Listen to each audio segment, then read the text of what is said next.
Mesdames, Messieurs, bonjour.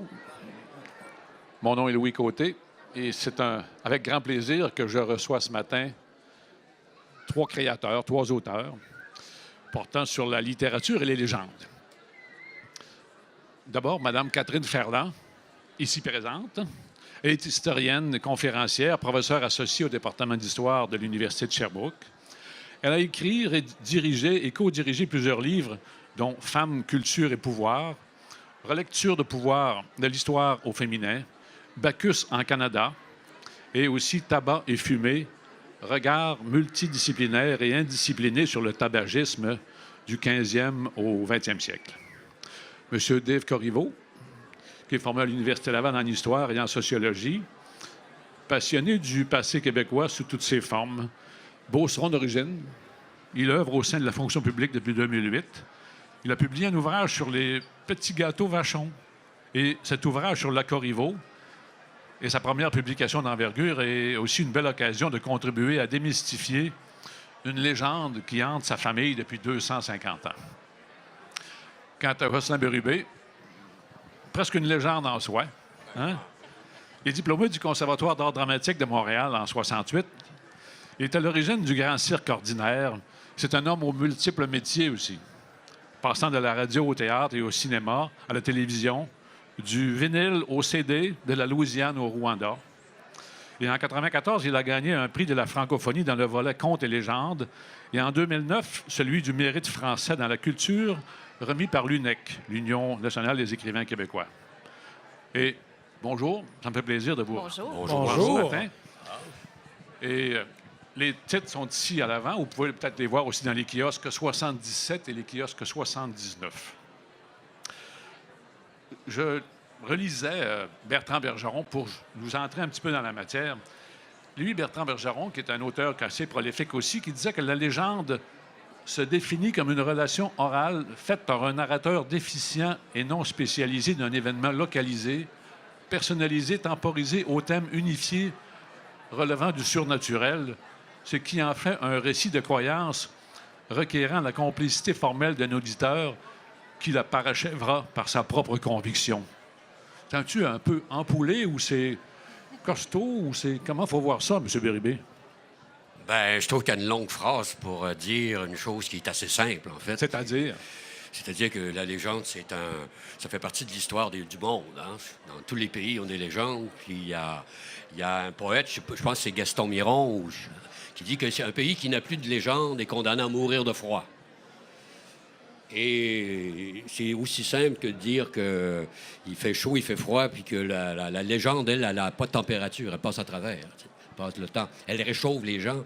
Et c'est ce que les gens ont transporté avec eux de bagages, d'oralité, puis de plaisir de raconter aux autres, avec leur territoire. Parce qu'une légende, ça s'est lu, ça s'est construit autour d'une région, de personnages, d'une géographie.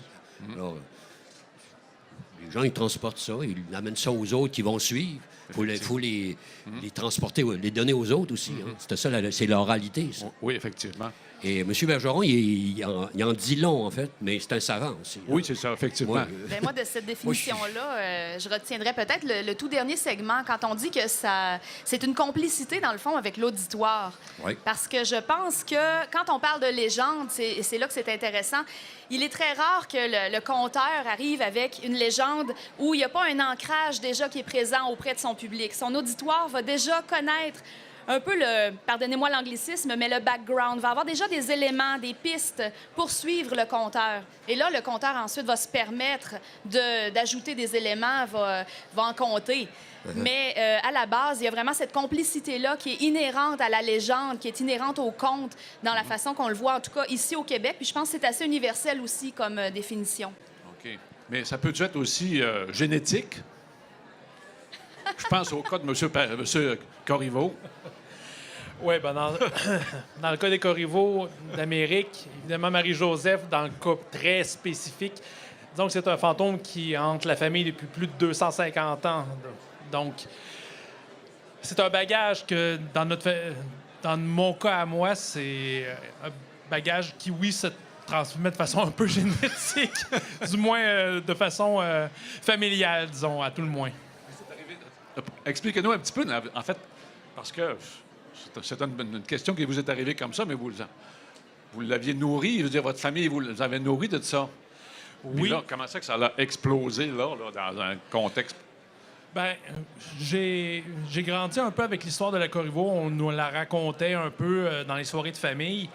Mais, et puis, c'était simplement laissé tomber un peu en poussière au travers de mes années universitaires. Et puis, à un moment donné, ben, Catherine m'arrive avec ce projet-là d'écrire de quoi vraiment sur la Corriveau. Il y a tellement d'affaires sur le patrimoine qui pourraient être écrits, qui pourraient être mis de l'avant, qui pourraient être remis au goût du jour. Et puis, cette histoire-là, l'histoire réelle est très peu connue par rapport à la légende. Donc, on pourrait essayer de faire de quoi de beaucoup plus poussé. Donc, quand elle m'a proposé ça, j'ai fait oui, d'accord, on embarque maintenant. Et puis, on va mener ce projet à terme, là, de bout en blanc. Ah, OK. Et vous, M. Corriveau? Ben, je dis M. Corriveau. Excusez-moi. On est tous Ben, des Corriveau. On est tous des Corriveau aujourd'hui. À quelque part. Corriveau. Mais comment vous avez été mis en contact avec l'univers de la légende comme tel? De la légende en général. Oui, de la légende en général. Ah, c'est une question qui ramène loin là. Je ne pourrais pas dire exactement quand. Sûrement pas avant 1946. Sûrement pas avant 1946, c'est sûr. Même les premières années, je suis pas sûr non plus. Ben, c'est peut-être je sais pas, toute l'enfance, on racontait pas des légendes chez nous. On racontait pas de... Mon père racontait ses faits d'armes de bootlegger pour se glorifier d'avoir jamais été pris. Tu sais, il s'est toujours faufilé là-dedans à vendre de la bootlegging, comme il disait. On a donc des années 20 prohibition. Mais des légendes en tant que telles, il dit qu'il en avait raconté à mon frère Roger, qui est décédé, qui était l'aîné, des histoires de loups-garous. Tu sais, les typiques, là, les loups-garous, les feux follets. Mais moi, qui étais plus jeune, il m'a jamais raconté ça. Il avait arrêté à un moment donné parce que il y a un cheval qui était mort, tué par une balle de quelqu'un qui l'avait pris pour un chevreuil. Son cheval, donc une histoire de... Puis ça lui avait tellement fait de peine de voir son cheval qui meurt devant lui, attelé à une cime de bio, qu'on aurait dit que les légendes, c'était rien à côté de la réalité, puis ça l'entendait plus. Ça, il tentait plus de raconter ça. C'est ce que mon frère Roger a dit. Mon père, il a arrêté de nous conter des histoires quand son joual est mort. Tué par une balle d'un gars qui pensait que c'était un chevreuil, qui faisait du braconnage. Bon, j'ai dit, j'ai pas eu de légende de mon bord, donc de ma famille. M'intéressant à ça, c'est quand j'ai commencé à jouer du violon au début des années 70. C'est pour ceux qui ont mon âge ou tout ça, c'est une période effervescente, hein? Les années 70, hein? Mon Dieu. Et en apprenant le violon traditionnel, parce que ça m'intéressait de mettre la culture populaire, parce que la troupe de théâtre où on était s'appelait le Grand Cirque Ordinaire. On faisait du théâtre de création populaire, dans le vrai sens du mot, avec des problèmes des gens, des travailleurs. Il y avait des chansons, de la musique. Enfin, c'est un nouveau théâtre. Hein? On a joué à Jonquière, aussi, on est venu à Chicoutimi aussi, on a fait Lac-Saint-Jean, Alma, enfin, je me rappelle de ça. Puis, le violon, il y avait des légendes autour du violon. La plus connue, c'est la légende du rire du pendu, hein? Parce que tous les joueurs de violon qui jouaient ces morceaux en désaccordé racontaient un peu la légende. Hein? Un gars qui a braconné, justement, une affaire de braconnage, qui a été pris. En tout cas, je ne vous raconterai pas l'histoire ici, là. Puis, je me suis intéressé à ça, puis à apprendre le morceau, puis à raconter l'histoire en parallèle avec le Grand Cirque. Donc, une histoire en amène un autre, une légende en amène un autre. Et là, je me mets à fouiller un peu ça, à me renseigner. On est encore dans des années où c'est possible d'avoir la tradition orale du monde. Aujourd'hui, c'est plus difficile parce ça n'a pas été transmis tout le temps, ces choses-là. Là. La télévision, les moyens ont changé tellement. Encore aujourd'hui, ça change encore plus. Ouais. Alors, je me suis mis à travailler ça. Les légendes, les contes. La porte d'à côté, c'est le conte. Les contes merveilleux. Donc, dans la région où j'étais, la région de Matane, donc on est dans le bas du fleuve, rencontré un monsieur qui était au foyer d'accueil. Là, je vais faire une histoire courte de ça. Et lui, il était un conteur de la tradition. Les contes de Tijan, il jouait du violon un peu. M. Desrosiers, il avait 80 ans passés. mais encore un bon monsieur, une bonne tête, une bonne mémoire. Et là, ben, j'ai eu comme on dit en amour, un coup de foudre. Alors, je me suis mis à... Là, on est en 72-73, donc plus de 40 ans. Puis là, c'est comme une chose qu'on trouve à un moment donné. Ah, ça, c'est pour moi. Okay. Tu sais, dans la vie. Hein? Ah, ça a changé ma vie. Ouais. Ça, une rencontre. Ouais. Alors, moi, j'ai rencontré les légendes à ce moment-là, et les contes. Et le pendu, l'orule du pendu, ça a amené à aller fouiller aux archives de folklore de l'Université Laval, qui était extraordinaire à l'époque. Il y avait M. Lacourcière, il y avait tous les grands ethnologues. M. Laforte, Conrad Laforte. Ils étaient tous là au bureau. Tu sais. Ça veut dire aussi que, dans le cas de cette dame-là, est-ce que c'est la rencontre de la légende Corriveau qui vous a amené aussi à vous intéresser aux légendes comme telles? Bien, en fait, moi, je suis historienne de la culture. Ma formation première, c'est vraiment en histoire. Et l'histoire du Québec me passionne, me fascine aussi parce que je pense que c'est vraiment à travers l'histoire qu'on comprend mieux de quoi on est fait, de quelle étoffe on est bâti. Et ça explique aussi les choix qu'on fait maintenant, puis peut-être les choix qui s'en viennent dans un futur proche. Donc, je pense, comme historienne, c'est extrêmement important de débroussailler le plus possible de choses.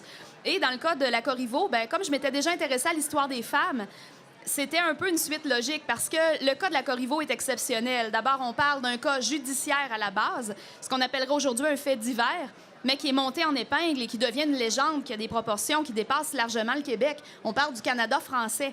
Et ça me fascinait depuis très, très longtemps. Comme vous le savez, je suis originaire du Lac-Saint-Jean. Alors, moi, j'allais à la base de plein air de Pointe-Racine.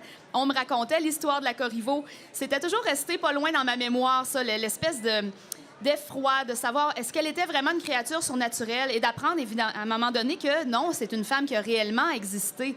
Alors là, l'historienne a dit « Oh là là, qu'on a une belle histoire ici à aller débusquer » et de mieux comprendre aussi la légende, de quelle façon elle s'est construite au fil du temps.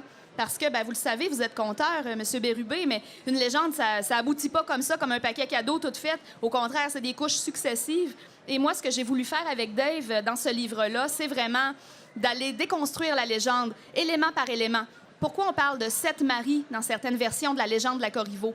Pourquoi des fois c'est 3, des fois c'est 5? C'est quoi l'affaire du plomb fondu dans les oreilles? D'où ça sort, cette affaire-là?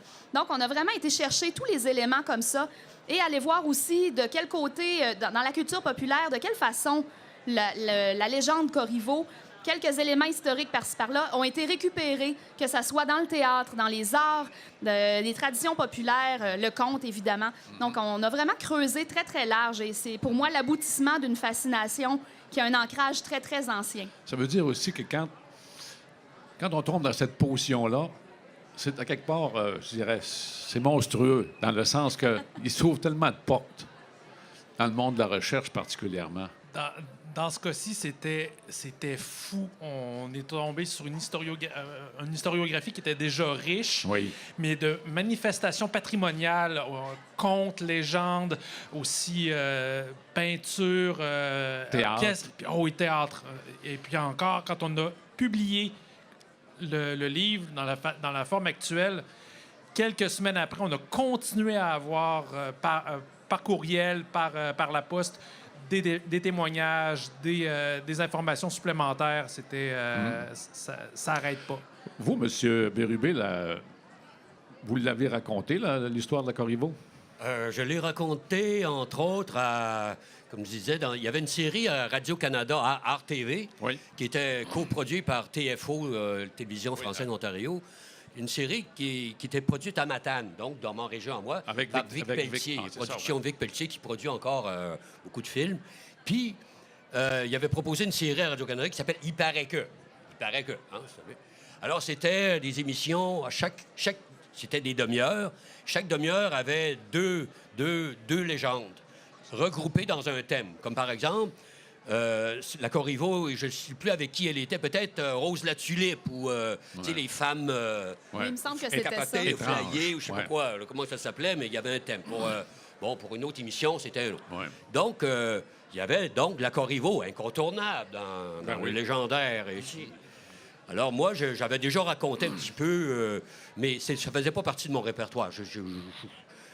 Alors là, il y avait une recherchiste pour l'émission, pour Oui. les séries. Alors, elle m'envoyait par télécopie. À l'époque, c'est oui. une photocopieuse. Elle m'envoyait ça par la poste, en plus. Elle m'envoyait tout ce qu'elle pouvait trouver sur les publications sur la Corriveau, donc sur la légende. Alors, moi, je faisais un tri là-dedans. Il fallait que je fasse une histoire d'à peu près une douzaine de minutes maximum. Maximum. 10 minutes, c'était mieux. Oui. Et c'était illustré en 3D, certains bouts, par de l'infographie. C'était fait à ma table par ordinateur. Puis moi, j'étais écran et off. Alors, des fois, c'était les images, des fois, c'était moi qui comptais à la caméra. OK. J'avais pas de public, là, je comptais au monde dans le salon. OK. Et j'ai fait donc, là, 10 minutes sur la Corriveau. Pour la première fois écrite pour moi. Là. La vraie légende. La vraie légende. Si on peut dire. Vraie... Mais dans la Il y en a vraie tellement légende, de versions. dans votre légende, en vous, Une vraie légende, pas de menterie il y dedans. avait combien de femmes dans Pas de vraies, juste des vraies menteries. Il y avait combien de maris dans la vraie légende, à vous? 2. OK. Bon, c'est pas Ça, immense. c'est la réalité. Exact, Bon, exact. ben, La Corriveau a été mariée 2 fois. là, c'est ça que j'avais, moi. Mais pourquoi Alors, je qu'elle- dis, j'en beurrerai pas plus qu'il y en a là. Ouais, mais pourquoi qu'elle a été mariée 7 fois, puis 5 fois, puis... Ben, veux-tu raconter ça? Ben, Dave? certainement.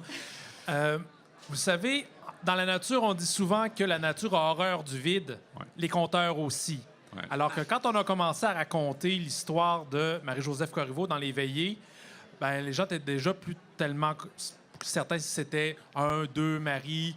Et puis là, ben, ils donnaient des nouvelles façons de tuer. Il me semble qu'elle l'a tué avec un couteau. Il me semble qu'elle l'a tué avec une fourche. Il me semble qu'elle l'a pendu dans sa grange. Il me semble qu'elle a utilisé ses chevaux. Fait que là, ils se sont ramassés avec beaucoup plus de méthodes pour tuer les maris que de maris. Donc, ils ont dû, malheureusement ou heureusement pour la légende, combler le vide avec de nouveaux maris. Et ces nouveaux maris-là OK, ont ouais. tous des pédigris, ils ont tous des métiers. Absolument, c'est assez bien canné, je vous dirais, là, OK, ouais. de nos jours. C'est bon.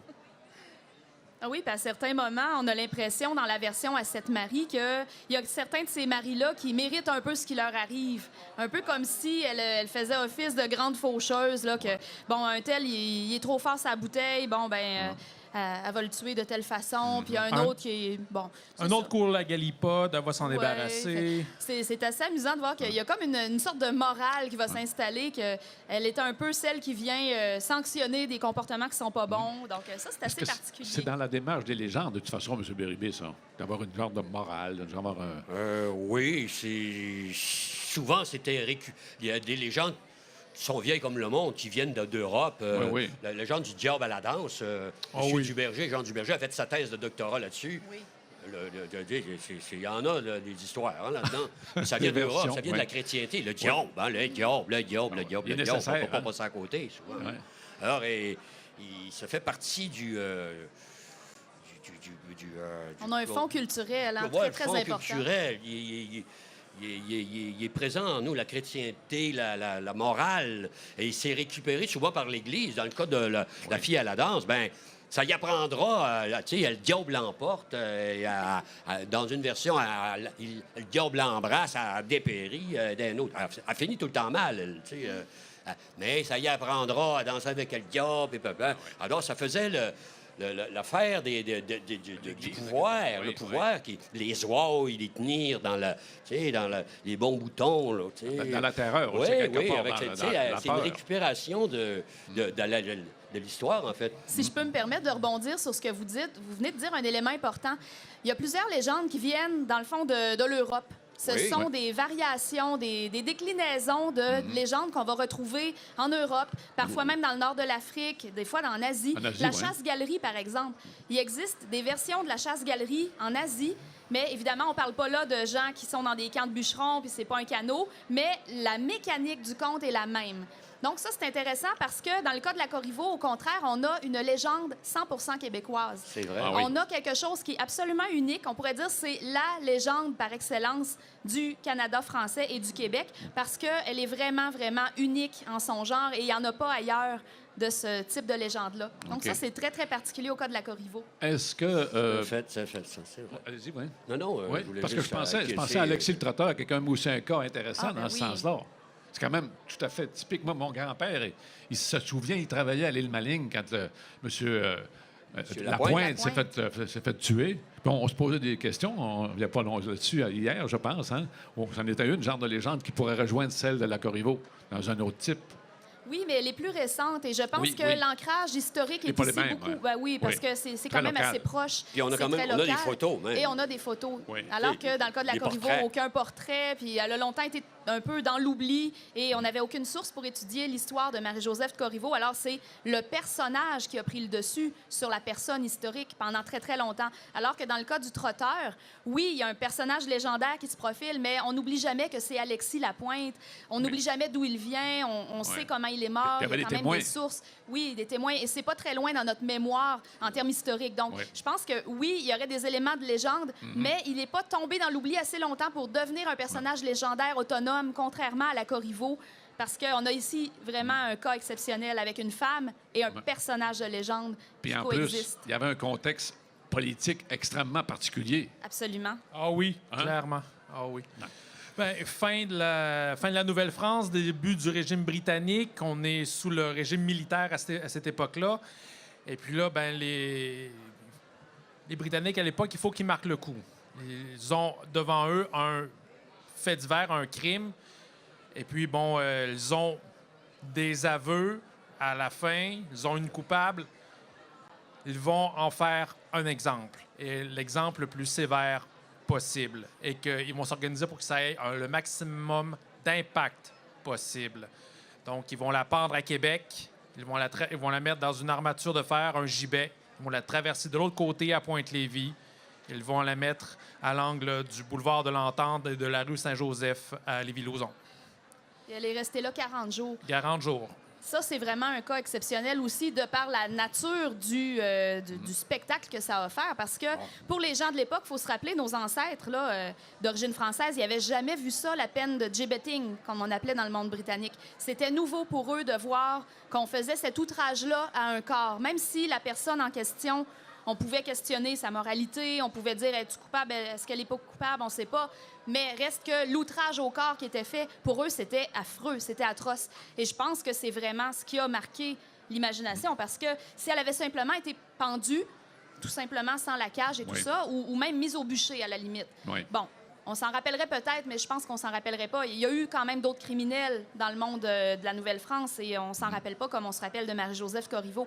Cette femme-là, parce qu'elle arrivait à ce moment-là, on pourrait dire mauvais timing, hein? Mauvais moment, la mauvaise personne. Elle a vraiment été utilisée comme un exemple par les forces britanniques pour dire, regardez, on badine pas avec le pouvoir britannique. C'est particulier quand même parce Tout à que... fait. Très particulier. Ouais, puis je dirais la période spécifique, justement, où on change d'institution, faisait en sorte aussi que, comme on dit, il fallait oublier le régime français quelque part. Mais d'un autre côté, l'Église voulait garder son pouvoir aussi. Ça lui a quand même servi, d'un certain sens. L'Église a quand même une puissance assez grande dans ce contexte-là, qu'elle a voulu négocier avec le pouvoir britannique. Pendant le régime militaire, c'est un peu moins vrai parce qu'on est dans une période de transition. Je rappelle que le régime militaire, c'est l'espèce de petite période charnière entre la fin de la Nouvelle-France et le début du régime anglais. C'est une période où on ne sait pas encore si on va être britannique ou si on va retourner à la couronne de France. Pour les gens ici, ça devait être assez particulier parce qu'ils ne savaient pas s'ils allaient revenir sujet français ou devenir sujet britannique. Et c'est ce qui fait aussi que, bon, Marie-Joseph, elle est jugée devant un tribunal militaire alors que c'est une civile. Déjà, ça, c'est, pour ceux qui sont familiers un petit peu avec ça, c'est très particulier, c'est irrégulier. Ensuite, le procès est bâclé, on le démontre dans le livre. On ne cherche pas à trouver l'arme du crime alors qu'on a un rapport de coroner qui décrit les blessures.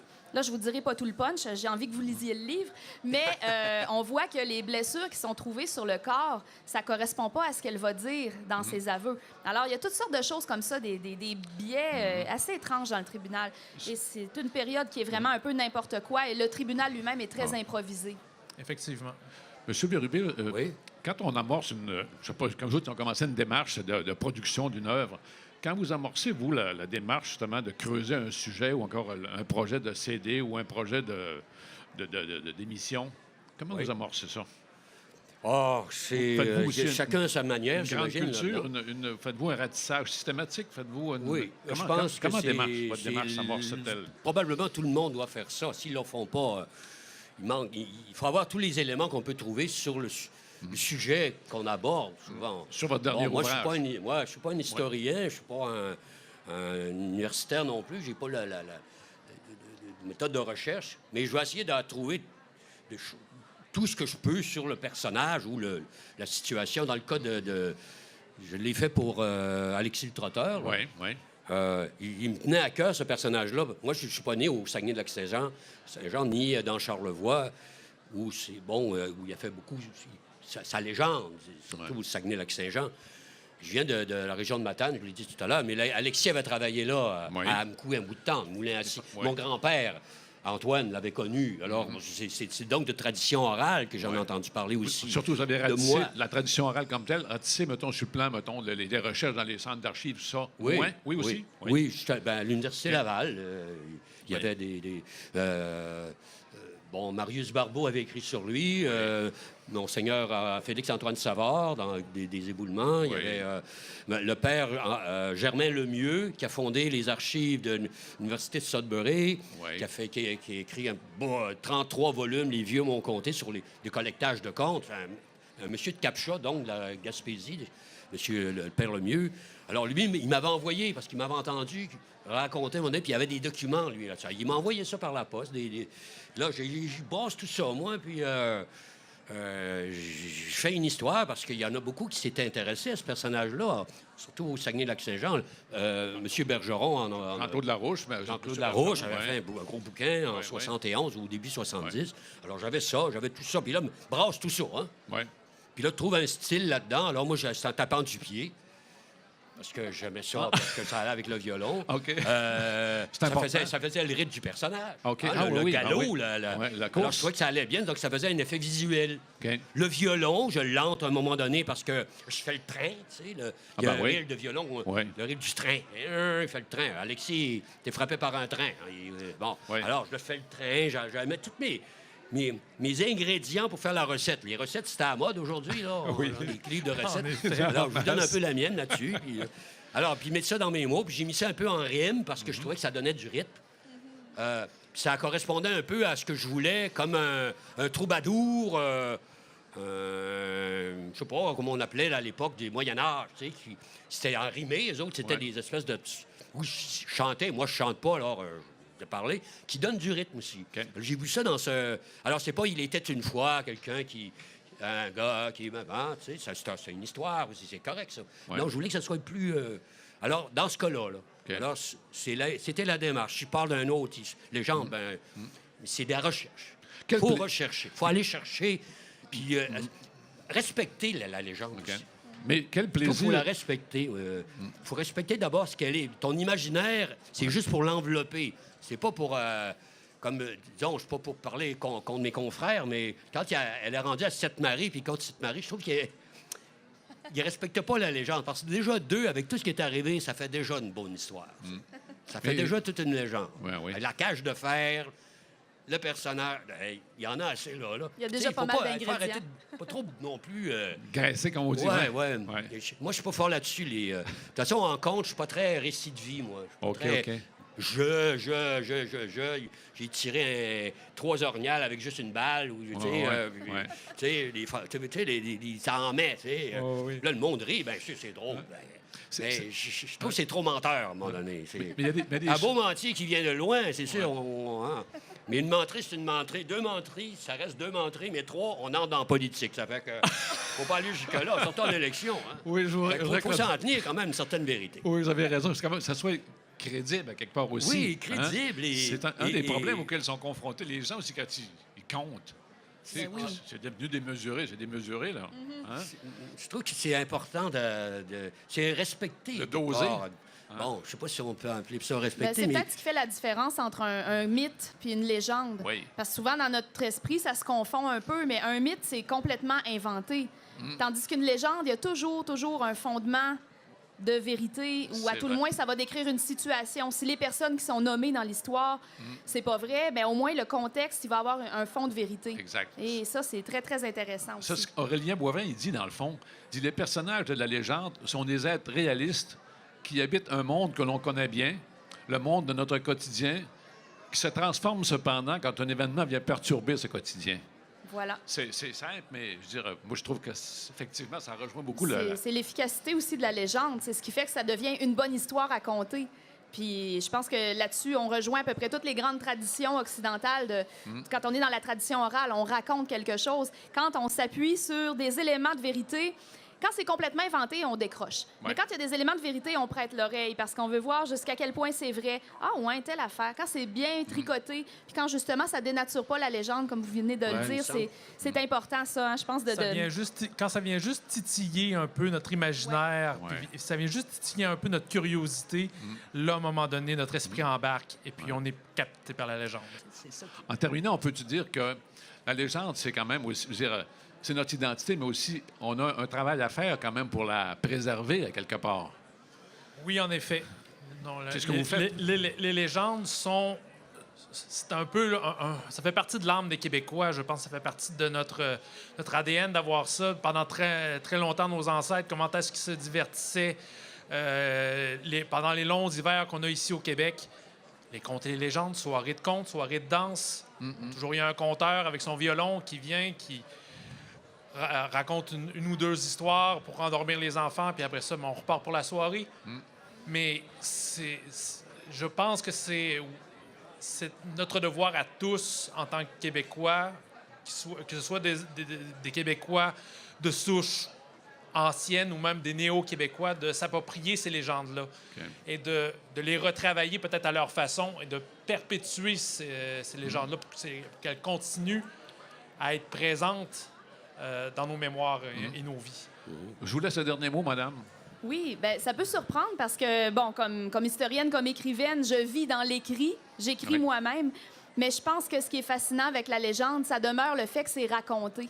Et on est encore très, très sensible à se faire raconter des histoires. Je pense que ça rejoint peut-être une fibre de notre enfance. Et on tend l'oreille quand on entend les mots « je vais vous raconter quelque chose ». Et automatiquement, il y a un mécanisme qui se met en branle qui est très différent de celui qu'on a quand on ouvre un livre ou quand on pitonne à la télé. C'est vraiment autre chose. Et je pense que par la légende, on vient raviver cette flamme-là, cet émerveillement qu'on a à se faire raconter quelque chose. C'est très précieux. Eh bien, je tiens à vous remercier beaucoup. Puis ça me rassure un peu parce que je vois du monde ici qui fréquente le salon. Ils veulent se faire raconter quelque chose, j'ai l'impression. Et j'espère que ça va se perpétuer. Merci beaucoup. Merci. Merci à beaucoup. vous, merci. Merci beaucoup. Puis merci d'être là à tous Oui, les merci. tout le Merci monde. tout le du monde. salon.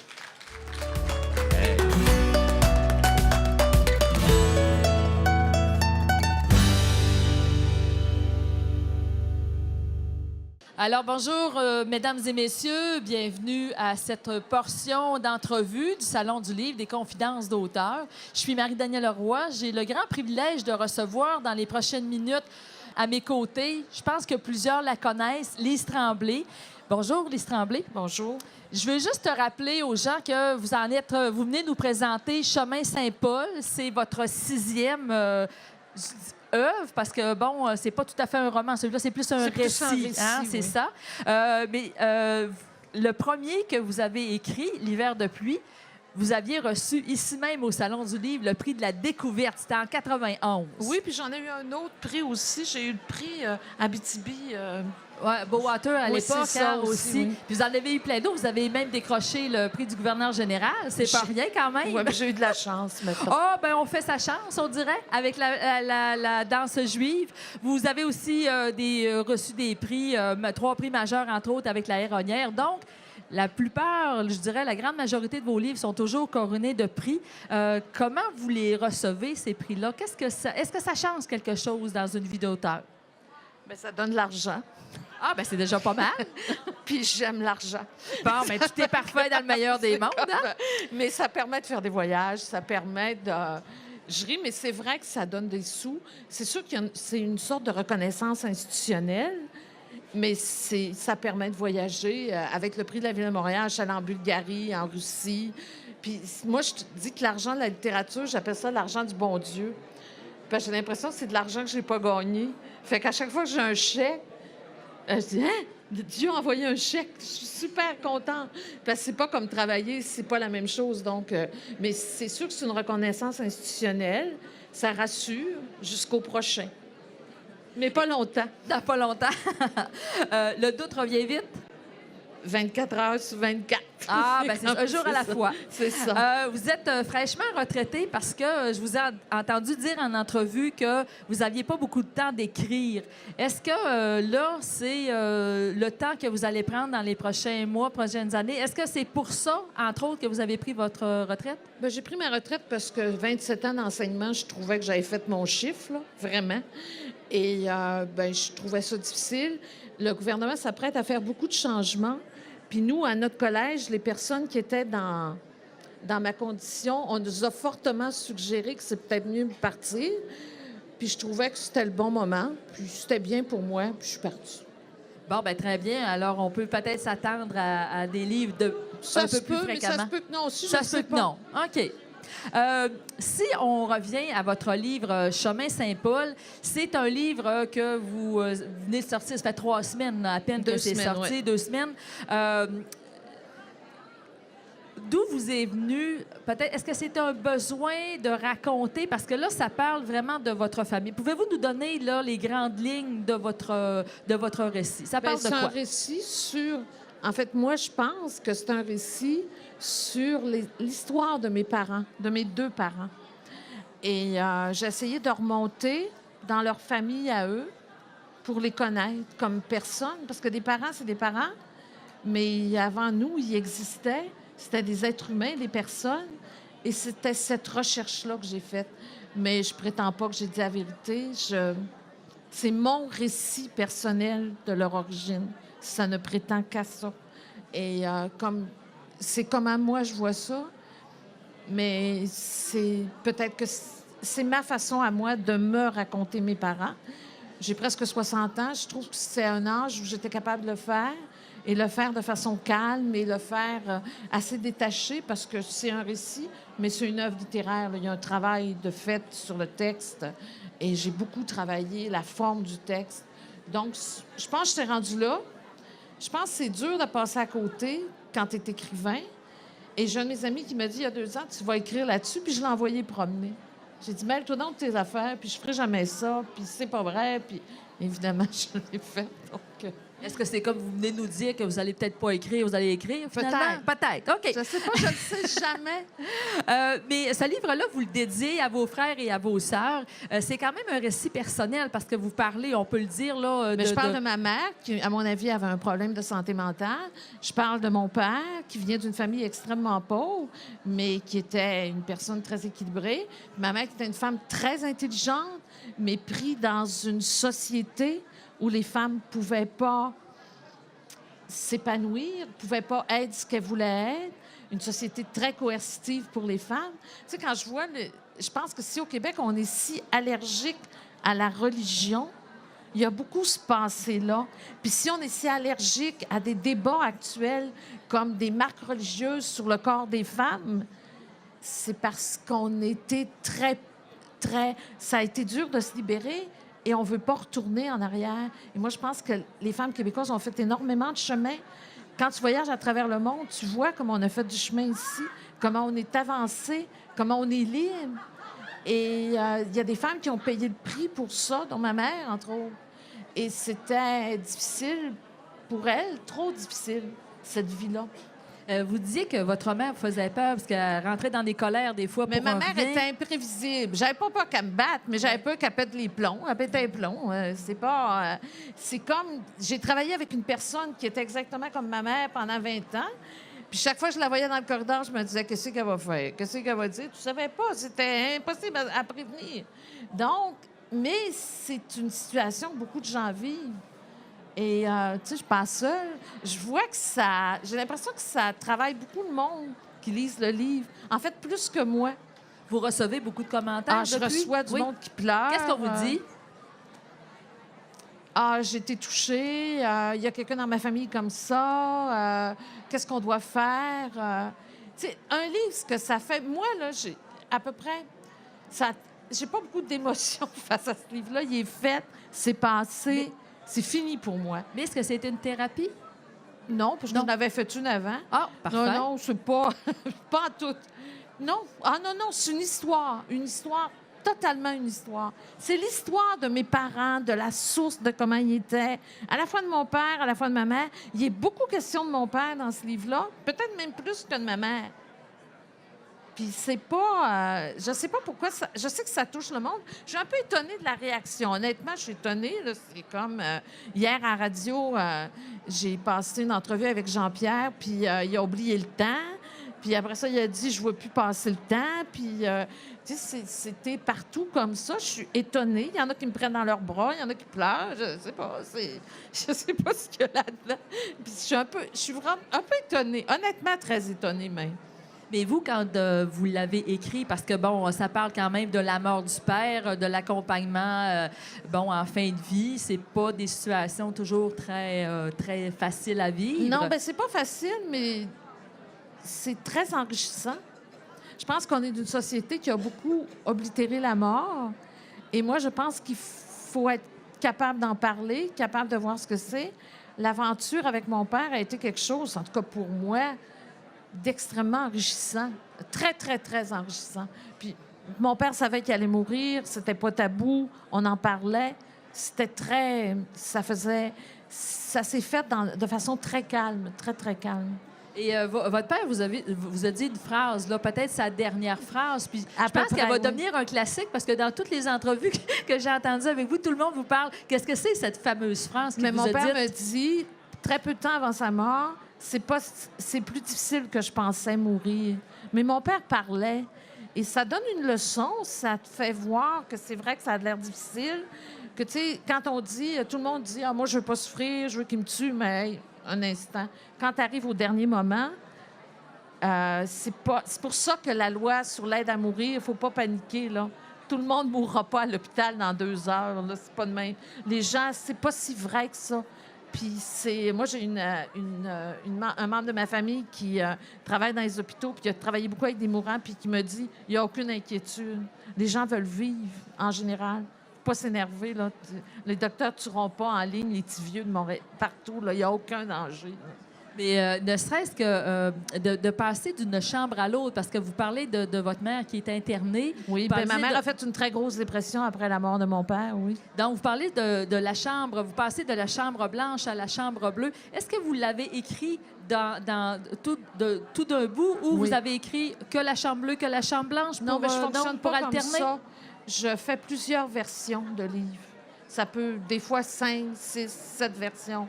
Ça dépend. Mais je fonctionne par version. Une fois que j'ai trouvé la forme, j'arrive à le faire, mais après, je retravaille dessus, comme beaucoup, mettons. Bien, Lise Tremblay, on vous souhaite que la région vous inspire au plus haut point, comme mais dans vos... elle m'a toujours inspirée, hein? C'est pas... Oui, non, je sais. Le lieu de son enfance, c'est la chose la plus importante dans la vie d'un écrivain. Puis le fait que vous soyez revenu, je pense que ça en est la preuve. Totalement. On est très content de vous Mais revoir vous savez, chez la nous. plus belle lumière du Québec, puis vous vous en rendez pas compte. Et à chaque matin que je me lève ici, je me dis, ils peuvent pas voir comment ils ont une lumière absolument fabuleuse. Ben, en espérant que cette lumière-là va vous inspirer. Oui, je l'espère aussi. Merci infiniment, Lise Tremblay, d'avoir été avec Plaisir. nous. Merci. On peut l'applaudir. Merci beaucoup, mesdames et messieurs.